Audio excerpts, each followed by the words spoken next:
Assalamualaikum warahmatullahi wabarakatuh. Sebelumnya, izin kepada dosen pengampu mata kuliah Biologi Molekuler Lingkungan Perairan, Profesor Dr. Uun Yanuhar, SPI MSI. Pada kesempatan kali ini, kami dari kelompok 4 akan menjelaskan tentang teknik dasar analisis DNA, RNA, dan protein. Berikut merupakan anggota dari kelompok 4, yaitu ada saya sendiri, Faiza Zahra Husna Humaira, kemudian ada Karlina Durotun, ada Palu Pegitia, ada Ahmed Aldo, ada Yuka Naura, ada Amelia Trisnandini, ada Revalina Indah, dan ada Rahmadani Alifah.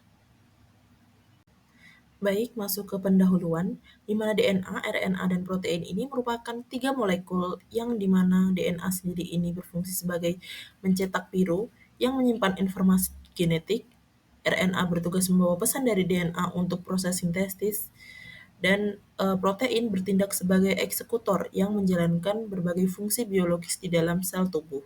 Nah, aliran informasi genetik dijelaskan melalui dogma sentral biologi molekuler, yaitu proses transkripsi DNA menjadi RNA dan translasi RNA menjadi protein. Teknik analisis molekuler diperlukan untuk mempelajari DNA, RNA, dan protein karena lingkungan sel yang kompleks menuntut metode isolasi dan pemurnian yang akurat. Baik, masuk dalam pembahasan yang pertama, yaitu mengenai ekstraksi DNA, RNA, dan protein. Ekstraksi DNA, RNA, dan protein adalah tahap awal yang krusial dan menentukan mutu hasil seluruh analisis molekuler pada penelitian khususnya pada lingkungan perairan. Sampel yang dianalisis bisa berupa air yang difiltrasi, sedimen, lapisan biofilm, atau jaringan organisme akuatik. Setiap jenis matriks membawa masalah tersendiri, seperti kandungan humic acid, garam terlarut, logam berat, serta enzim pengurai yang ikut terekstrak. Mutu dan kemurnian ekstrak akan langsung mempengaruhi kemampuan mendeteksi target lewat PCR, ketetapan pengukuran ekspresi gen pada analisis RNA, dan tingkat sensitivitas pada teknik proteomik. Pada kali ini saya akan membahas pada tahapan ekstraksi dan prinsip-prinsip pada ekstraksi. Baik, masuk ke tahapan ekstraksi, di mana tahapan ekstraksi ini memiliki 4 tahap, yaitu yang pertama lysis sel, kedua pemurnian, ketiga proteksi dan degradasi, keempat konsentrasi dan penyimpanan. Pada tahap lysis sel, tahap ini membuka dinding dan membran sel untuk melepaskan DNA, RNA, dan protein yang ada di dalamnya. Cara yang umum dipakai meliputi perlakuan mekanik seperti bead beating atau sonikasi untuk sampel berstruktur keras, perlakuan kimiawi dengan deterjen untuk melarutkan membran, dan perlakuan enzimatik dengan enzim seperti lisosime atau proteinase K untuk mencerna komponen dinding sel. Pemilihan metode disesuaikan dengan jenis organisme dan matriks sampel. Tahap yang kedua yaitu pemurnian. Setelah lisis, bahan pengganggu dari lingkungan harus dipisahkan agar biomolekuler target murni. Teknik pemurnian meliputi presipitasi yaitu pada etanol atau isopropanol, ekstraksi tase organik yaitu seperti fenol untuk memisahkan protein dan lipid, serta metode kolom silika atau magnetic bridge yang praktis untuk mengikat dan membersihkan DNA atau RNA. Yang ketiga yaitu tahapan proteksi dan degradasi. RNA dan protein rawan rusak oleh enzim pengurai. RNA dapat menggunakan reagen dan peralatan bebas RNase serta menambahkan inhibitor RNase pada buffer lipis. Protein menambahkan inhibitor protase dan gen reduksi bila perlu, mengerjakan langkah kritis pada kondisi dingin untuk memperlambat aktivitas enzim, dan kurangi waktu eksposur sampel pada suhu ruang.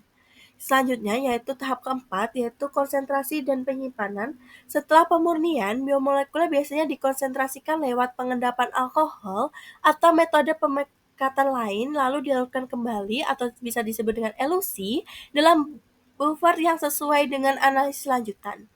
Simpan DNA pada suhu kurang lebih negatif 20 derajat Celcius untuk penyimpanan jangka menengah, sementara RNA dan protein yang lebih sensitif sebaiknya disimpan pada suhu kurang lebih negatif 80 derajat Celcius dalam alkuat untuk menghindari siklus beku cair berulang. Selanjutnya masuk pada prinsip ekstraksi, di mana prinsip ekstraksi ini juga memiliki 4 prinsip, yaitu yang pertama elektroforesis gel, kedua PCR, ketiga hibridisasi probe, dan keempat Western blot.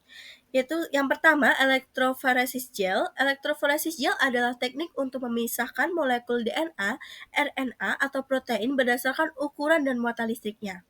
Molekul-molekul tersebut dimasukkan ke dalam gel, biasanya agarosa untuk DNA atau RNA dan polikarilamida untuk protein, yang berfungsi sebagai matriks saringan.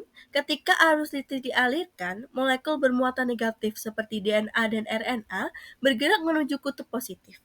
Molekul yang lebih kecil dapat bergerak lebih cepat dan jauh melalui gel dibandingkan molekul yang lebih besar, sehingga fragmen molekul terpisah berdasarkan ukuran.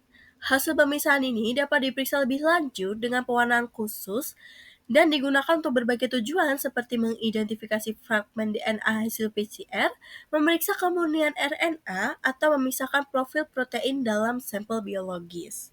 Yang kedua yaitu PCR. PCR adalah teknik amplifikasi DNA yang sangat spesifik dan sensitif. Prinsip dasarnya adalah memperbanyak salinan segmen DNA target secara eksponensial melalui siklus denaturasi atau memisahkan untaian DNA.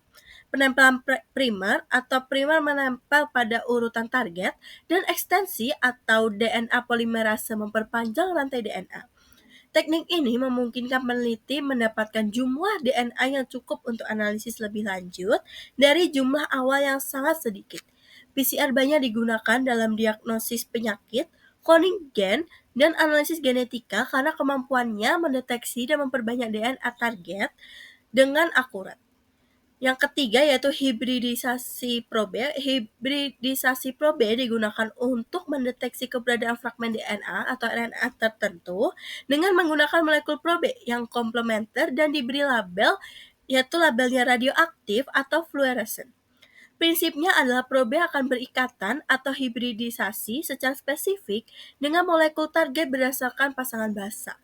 Teknik ini memungkinkan identifikasi gen atau ekspresi RNA tertentu pada sampel, berguna dalam studi ekspresi gen, diagnosis genetik, serta penelitian molekuler lainnya. Yang keempat yaitu prinsip Western blot. Western blot adalah metode untuk mendeteksi protein spesifik dalam campuran protein yang kompleks.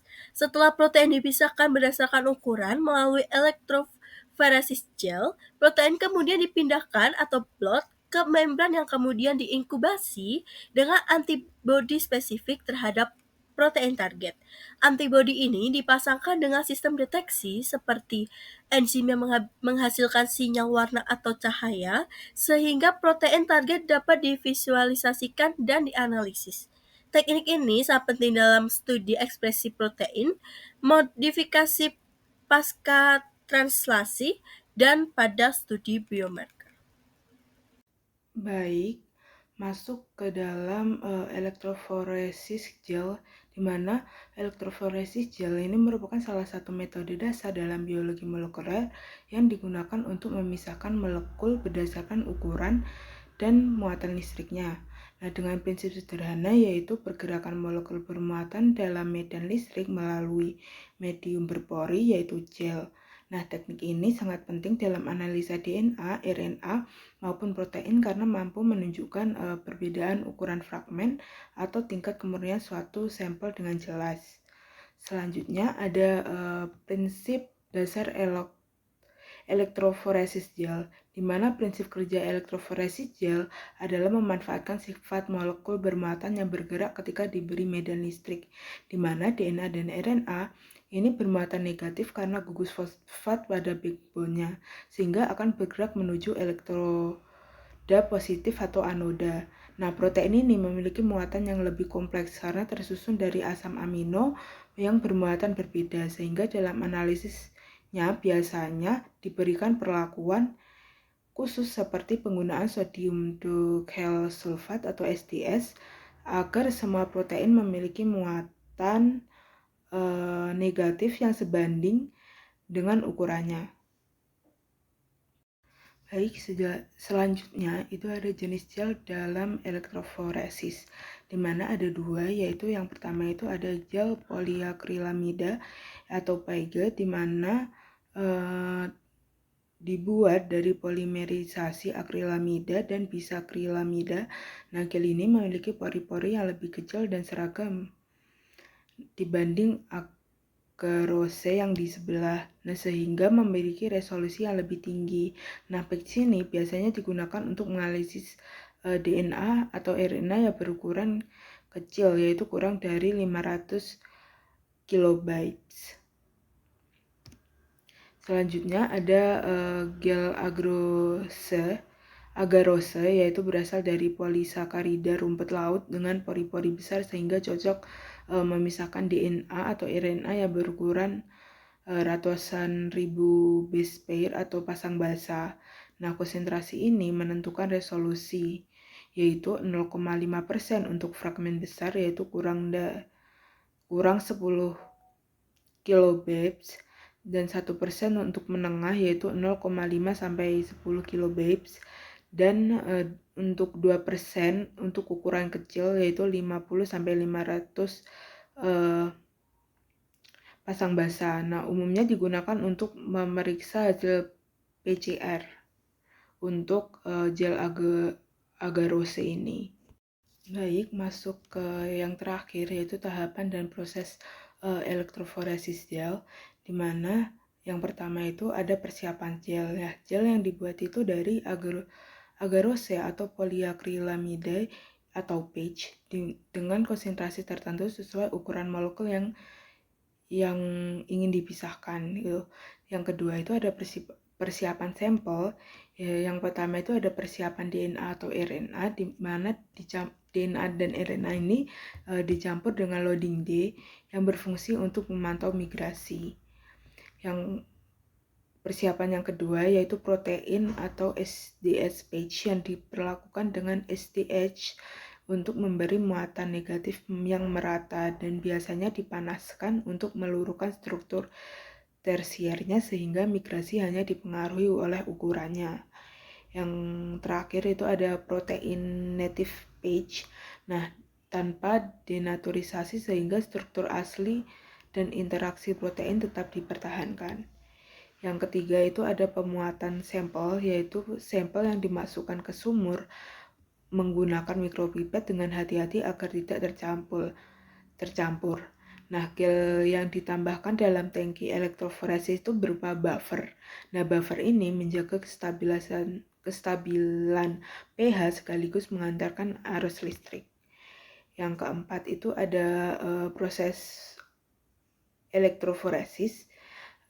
Setelah arus listrik dijalankan, molekul bermigrasi melalui pori-pori gel, di mana DNA atau RNA itu bergerak ke anoda atau positif karena muatannya negatif pada gugus fosfatnya.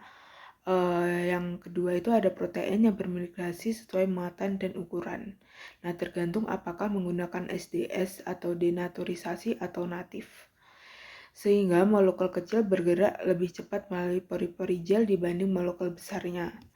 Yang kelima itu ada visualisasi hasil, di mana DNA atau RNA diwarnai dengan ethidium bromida atau cyber green atau dengan gill red yang berfluoresensi di bawah sinar UV. Yang untuk protein itu diwarnai dengan komasi brilliant blue, silver stain atau pewarna fluorescen khusus, hingga hasil visualisasi berupa pita atau band pada gel itu menunjukkan ukuran fragmen atau proteinnya. Yang terakhir itu analisis hasil, di mana pita yang muncul dibandingkan dengan marker atau ladder atau penanda ukuran molekul standar. Nah, analisa yang dapat digunakan yaitu adalah manual dengan mengamati posisi pita terhadap marker atau dengan digital, yaitu menggunakan perangkat lunak khusus untuk menentukan ukuran atau massa molekul lebih akurat dan kuantitatif. Selanjutnya masuk ke dalam spektrofotometri. Spektrofotometri merupakan alat untuk mengukur absorbansi dengan cara melewatkan cahaya dengan panjang gelombang tertentu pada suatu objek kaca atau kuarsa yang biasa disebut dengan kuvet. Sebagian dari cahaya tersebut akan diserap dan sisanya akan dilewatkan. Untuk nilai absorbansi sendiri dan cahaya yang diserap akan sebanding dengan konsentrasi larutan di dalam kuvet. Yang pertama yaitu analisis DNA dengan spektrofotometer. DNA menyerap cahaya ultraviolet pada panjang gelombang 260 nanometer karena adanya basa purin dan pirimidin. Untuk konsentrasi DNA dihitung dari nilai absorbansi di 260 nanometer. Untuk kemurniannya dilihat dari rasio A260 atau A280. Untuk nilai ideal, kurang lebih 1,8 yang bisa dikatakan sebagai DNA murni. Untuk rasio, jika kurang dari 1,8, bisa dikatakan terkontaminasi protein atau senyawa lain. Untuk rasio lebih dari 2,0, bisa kemungkinan adanya kontaminasi RNA. Untuk kegunaan analisis DNA sendiri dengan spektrofotometer, yaitu untuk menentukan kualitas dan kuantitas DNA sebelum analisis lanjutan seperti PCR, elektroforesis, sequencing, dan sebagainya. Baik, masuk ke analisis yang kedua, yaitu analisis RNA dengan spektrofotometer. RNA juga menyerap cahaya UV pada 260 nanometer dengan kemurnian rasio A260 atau A280 dengan nilai ideal 2,0 yang bisa dikatakan sebagai RNA murni. Jika rasio kurang dari 2,0, maka bisa dikatakan adanya kontaminasi protein atau fenol ataupun garam. Jika rasio bernilai 2,1 bisa kemungkinan adanya kontaminasi dari DNA. Untuk kegunaan dari analisis RNA sendiri dengan spektrofotometer, yaitu untuk mengecek kualitas RNA sebelum digunakan pada sintetisi DNA, RT-PCR, atau analisis transkriptom. Selanjutnya masuk ke analisis yang ketiga, yaitu analisis protein dengan spektrofotometer. Protein menyerap cahaya UV pada 280 nanometer karena adanya asam amino aromatik atau triptofan, tirosin, dan fenilalanin. Untuk kemurnian dari protein tersebut memiliki rasio A260 atau A280 dengan nilai ideal 0,6 yang bisa dikatakan protein tersebut relatif murni. Untuk rasio tinggi bisa dikatakan terkontaminasi adanya DNA dan RNA. Untuk kegunaan dari analisis protein dengan spektrofotometer merupakan untuk menentukan konsentrasi dan kemurnian protein sebelum SDS patch, Western blot, atau uji aktivitas enzim. Nah, selanjutnya ada sequencing DNA. Dengan pengertian sequencing DNA itu sendiri adalah metode laboratorium untuk mengetahui urutan basal nukleotida dalam DNA. Informasi ini berguna untuk mendeteksi variasi genetik, memetakan genom, menelusuri evolusi, serta aplikasi klinis seperti diagnosis penyakit dan identifikasi patogen. Teknologi sequencing itu sendiri berkembang dari metode Sanger yang terbatas menjadi Next Generation Sequencing atau disingkat menjadi NGS dan long read dengan contoh nanopore yang mampu membaca jutaan fragmen secara paralel atau fragmen panjang dengan lebih cepat dan murah. Nah, tujuan dan metode sequencing DNA itu sendiri yaitu sequencing DNA bertujuan mengetahui susunan nukleotida untuk memahami struktur gen, fungsi dan variasi genetik. Informasi ini dimanfaatkan dalam pemetaan genom, analisis mutasi, filogenik, deteksi patogen, serta diagnosis penyakit secara genetik. Metode Sanger itu sendiri akurat tetapi terbatas kemudian berkembang menjadi NGS yang cepat, paralel, dan lebih murah. Teknologi long read seperti nanopore dan PacBio mampu membaca fragmen panjang, memudahkan penyusunan genom kompleks dan deteksi variasi struktural. Inovasi ini menjadikan sequencing DNA sebagai alat yang penting bagi riset dan aplikasi bioteknologi maupun dalam kesehatan. Selanjutnya yaitu sequencing DNA dalam biologi molekuler. Sequencing DNA merupakan teknologi fundamental biologi molekuler untuk memetakan gen, mutasi, regulasi, dan variasi genetik. Nah, teknik ini membantu menemukan gen penyandi protein, menyusun peta genom, serta menganalisis ekspresi dan regulasi gen. Aplikasi dari sequencing DNA itu sendiri sangat luas, mulai dari diagnosis penyakit keturunan, deteksi mutasi, kanker, terapi presisi, identifikasi patogen, analisis mikrobioma, hingga studi evolusi. Perkembangan NGS dan long read sequencing semakin memperkuat peranannya dalam riset dasar kesehatan bioteknologi dan konservasi sumber daya hayati. PCR, polymerase chain reaction, merupakan salah satu teknik penting dalam biologi molekuler yang digunakan untuk memperbanyak salinan spesifik dari suatu segmen DNA sehingga jumlahnya menjadi lebih banyak dan mudah dianalisis. Metode ini bekerja dengan memanfaatkan kemampuan enzim DNA polimerase yang tahan terhadap suhu tinggi untuk menggandakan untai DNA secara berulang dalam siklus yang cepat. Analisis DNA menggunakan PCR melibatkan ekstraksi DNA dari sampel, setelah itu amplifikasi gen dengan menggunakan primer spesifik, diawali dengan isolasi DNA dari sampel seperti darah, jaringan atau air liur, kemudian dicampur dengan primer, enzim DNA polimerase tahan panas, nukleotida, serta larutan penyangga. Campuran tersebut diproses dalam alat bernama thermal cycler yang mengatur 3 langkah berulang, denaturasi untuk memisahkan dua untai DNA, annealing untuk menembakkan primer pada urutan yang sesuai, dan ekstensi ketika polimerase menyusun untai DNA baru. Setelah puluhan siklus, segmen DNA yang diinginkan akan tersedia dalam jumlah yang besar. Selanjutnya ada analisis RNA menggunakan PCR. Biasanya dilakukan melalui teknik yang disebut RT-PCR, Reverse Transcription Polymerase Chain Reaction. Metode ini dirancang khusus karena RNA tidak dapat langsung diamplifikasi seperti DNA. Prosesnya diawali dengan isolasi RNA dari sampel biologis, misalnya darah, jaringan, atau kultur sel. RNA yang diperoleh kemudian diubah menjadi DNA komplement menggunakan enzim reverse transkriptase. Tahap ini disebut transkripsi balik dan hasilnya berfungsi sebagai cetakan untuk angka PCR selanjutnya. Lalu ada analisis protein menggunakan PCR.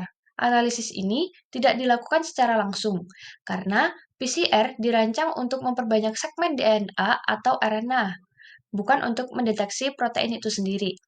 PCR berfungsi sebagai jembatan antara data genetik dan produksi protein, memberikan gambaran tentang bagaimana gen aktif dan bagaimana aktivitas tersebut memengaruhi kadar protein di dalam sel atau jaringan. Metode yang umum digunakan untuk menganalisis ekspresi protein berbasis PCR adalah RT-PCR, Reverse Transcription PCR, atau Real-Time Quantitative PCR. Baik, selanjutnya masuk ke studi kasus yang pertama, yaitu teknik dasar analisis DNA yang berjudul ekstraksi DNA total dari sumber jaringan hewan ikan kerapu menggunakan metode kit for animal tissue. Jadi, ekstraksi DNA ini merupakan proses penting dalam penelitian molekuler untuk memisahkan DNA dari komponen sel lain dengan kualitas hasil yang menentukan keberhasilan analisis selanjutnya.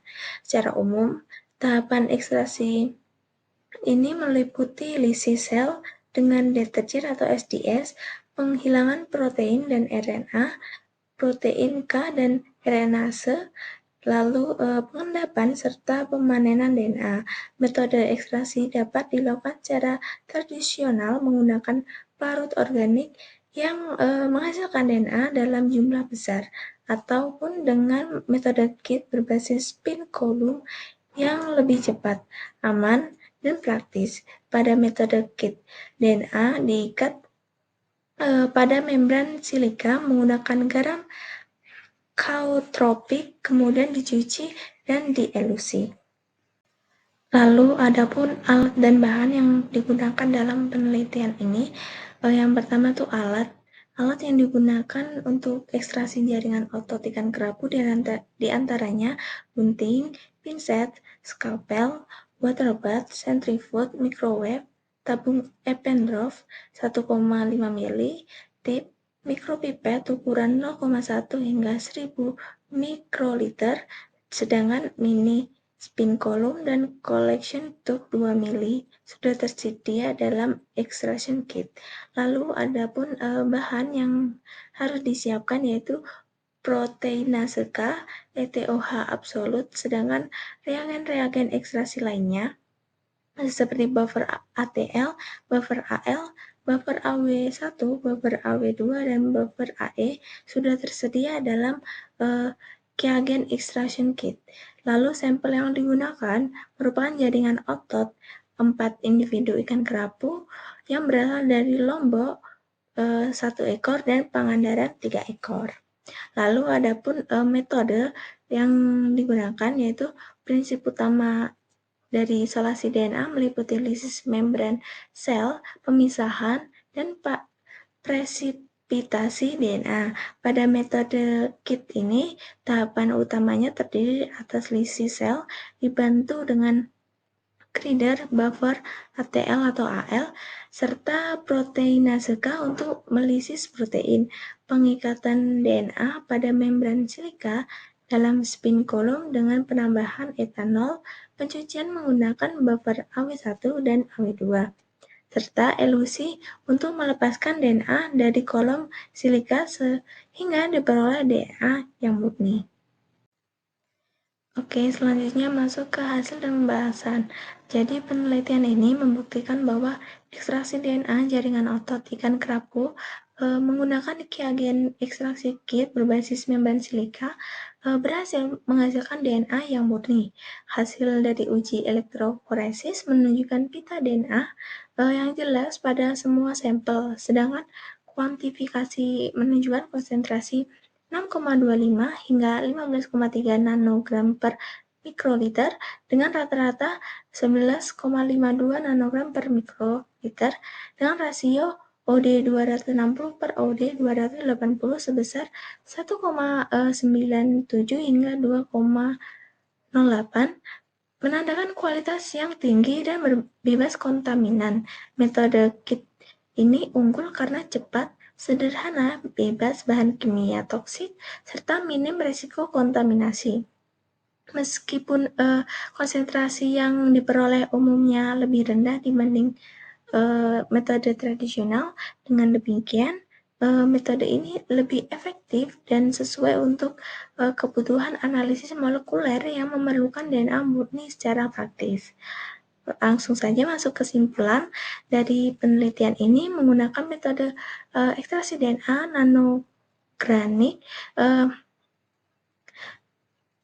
berbasis kit dengan kolom silika dengan larutan garam terkonsentrasi. Metode ini lebih cepat, sederhana, non-toksik, dan menghasilkan DNA murni. Meski biaya lebih tinggi dari 4 sampel otot ikan kerapu, ekstraksi ikan ini berhasil ditunjukkan dengan pita pada gen agarose 1% dan rasio OD 260 per OD 280 sebesar 1,97 hingga 2,08 yang menandakan DNA berkualitas yang tinggi.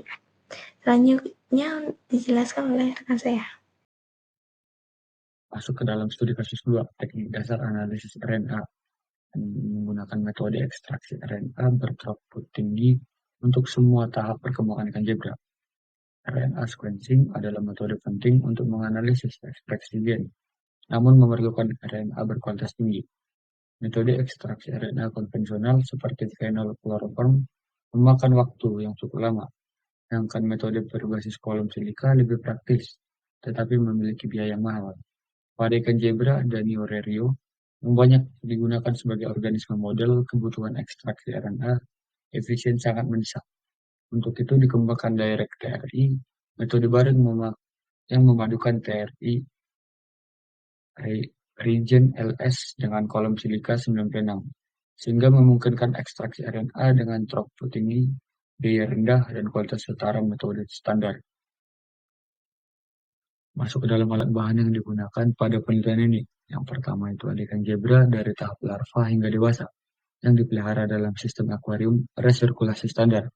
Yang kedua, ekstraksi RNA dilakukan dengan Regen LS sebagai bahan utama pelisisan, dibantu etanol, air bebas nuklease, serta bahan tambahan seperti pronase untuk dekapsulasi embrio dan trisine sebagai anestesi. Yang ketiga, media kultur E3 digunakan untuk pemeliharaan embrio dan larva. Peralatan utama meliputi tabung microcentrifuge, tabung 8 strip, serta pelat filter Acroprep 96 sebagai kolom silika. Yang keempat, homogenisasi jaringan dilakukan dengan biomaser 2 untuk larva menengah, lumpang atau wadah, dan alu dengan nitrogen cair untuk ikan muda, serta vortex Geni 2 untuk larva kecil. Dan yang kelima, analisis konsentrasi dan kualitas RNA dilakukan menggunakan Quantus fluorometer dan Agilent Bioanalyzer. Tadi sudah dibahas mengenai alat dan bahan, sekarang kita masuk ke dalam metode. Metode Direct TRI terdiri dari 2 tahap utama, yaitu homogenisasi dan pemurnian RNA. Pada tahap pertama, homogenisasi perlakuan disesuaikan dengan ukuran ikan zebra, mulai dari larva kecil berukuran 4-12 dpf atau setara di bawah 5 mm, dilisiskan langsung dalam tabung berisi Regen TRI 3LS. Larva menengah berukuran 14-38 dpf atau setara dengan 10 atau setara di bawah 10 mm, dihancurkan menggunakan biomaser 2 dengan tambahan 3LS. Sedangkan ikan muda berukuran 30 lebih dari 38 dpf atau setara di atas 10 mm, dibekukan dengan nitrogen cair lalu digerus menggunakan lumpang dan alu sebelum ditambahkan TRILS. Kemudian masuk ke tahapan yang kedua, tahap pemurnian.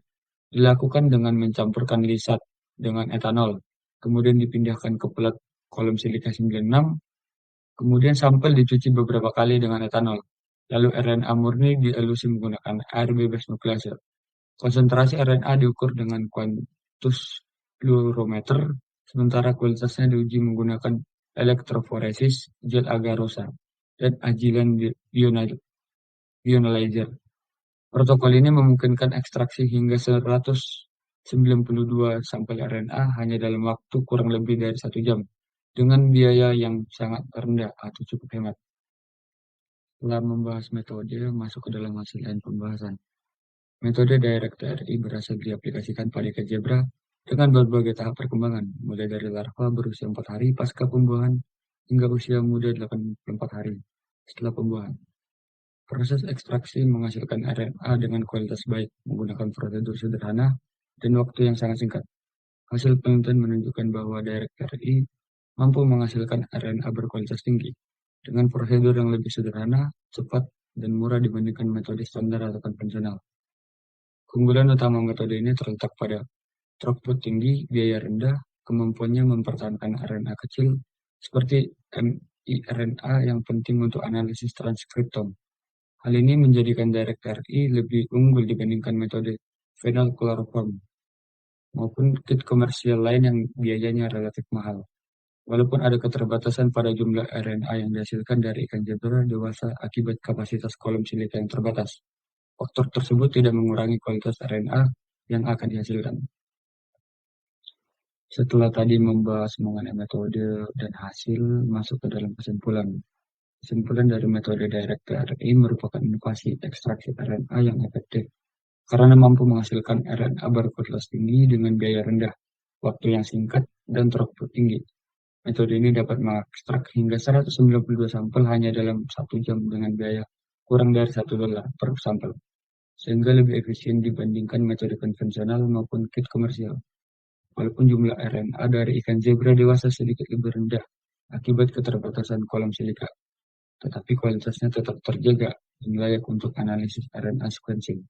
Dengan kemudian prosedur dan keserbagunaannya, PRTRI menjadi solusi praktis dan andalan untuk penelitian transkriptom skala besar, baik pada ikan zebra maupun organisme lainnya yang ingin diteliti.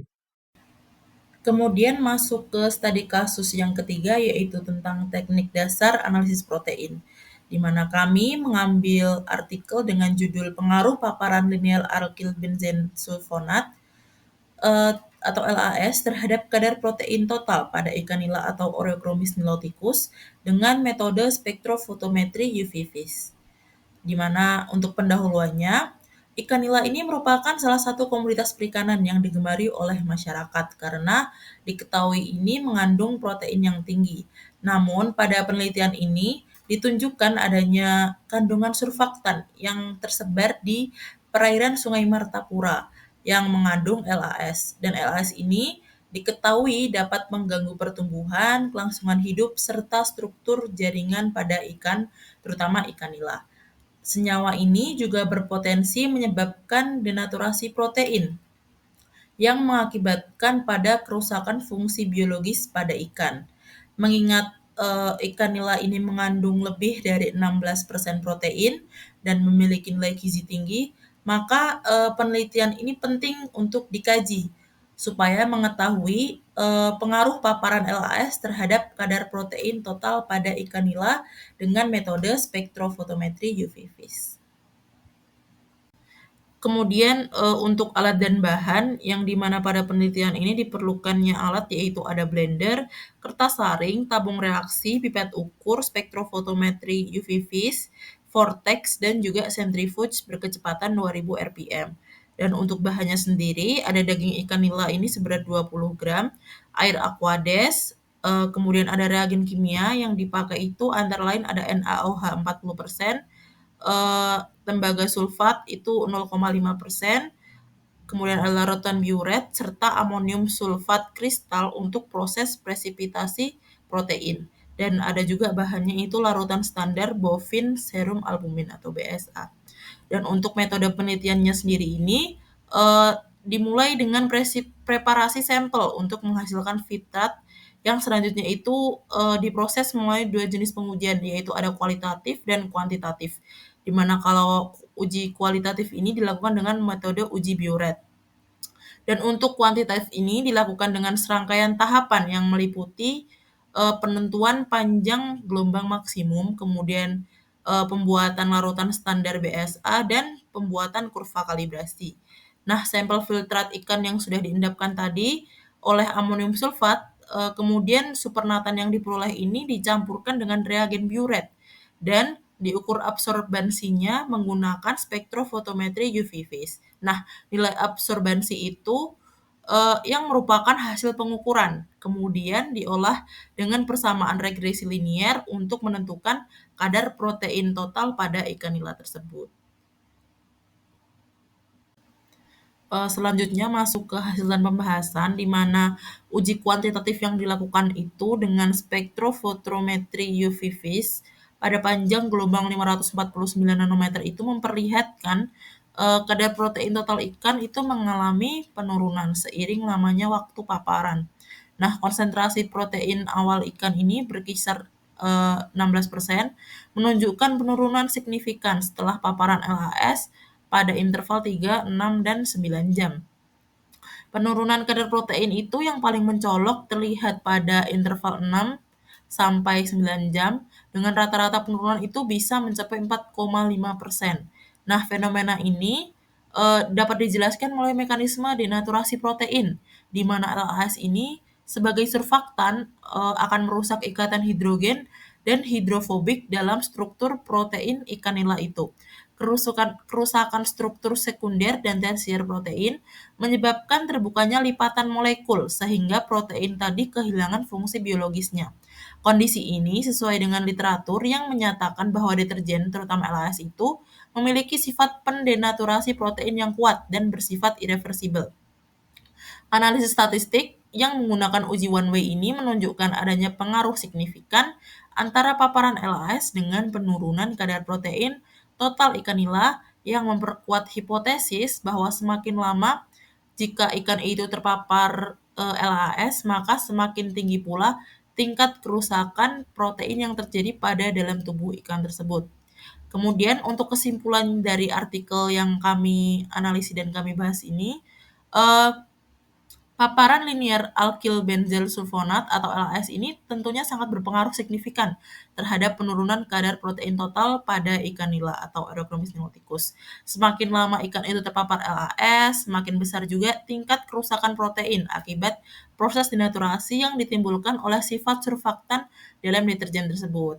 Analisis kuantitatif menggunakan teknik spektrofotometri VIVIS terbukti efektif dalam mendeteksi perubahan kadar protein karena metode ini mampu mengukur absorbensi dengan akurat pada panjang gelombang tertentu, sehingga memberikan gambaran kuantitatif yang jelas mengenai penurunan protein dalam ikan nila itu. Oke, terakhir masuk ke kesimpulan.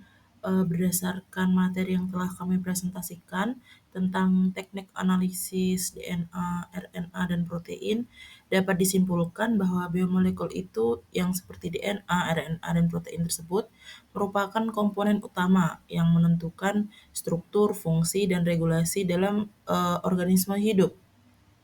Pemahaman tentang biomolekul itu tidak hanya penting untuk teoritis, tapi juga aplikatif untuk menganalisis mekanisme biologis dan dampak lingkungan terhadap sistem kehidupan. Teknik dasar analisis seperti elektroforesis untuk DNA dan RNA, PCR untuk amplifikasi gen, serta spektrofotometri atau elektroforensis untuk protein menjadi sarana penting untuk mempelajari ekspresi gen dan perubahan struktur protein. Nah, berikut merupakan daftar pustaka yang kami gunakan. Teman-teman bisa cek di Google jika ingin mempelajari materi ini lebih lanjut. Berikut juga masih merupakan daftar pustaka yang kami gunakan. Demikian yang dapat kami sampaikan. Kami selaku kelompok 4 mengucap terima kasih kepada teman-teman yang sudah menyimak video presentasi kami. Kemudian untuk teman-teman, jika memiliki pertanyaan bisa langsung dituliskan di kolom komentar dan kita akan diskusikan. Kurang lebihnya mohon maaf. Wassalamualaikum warahmatullahi wabarakatuh.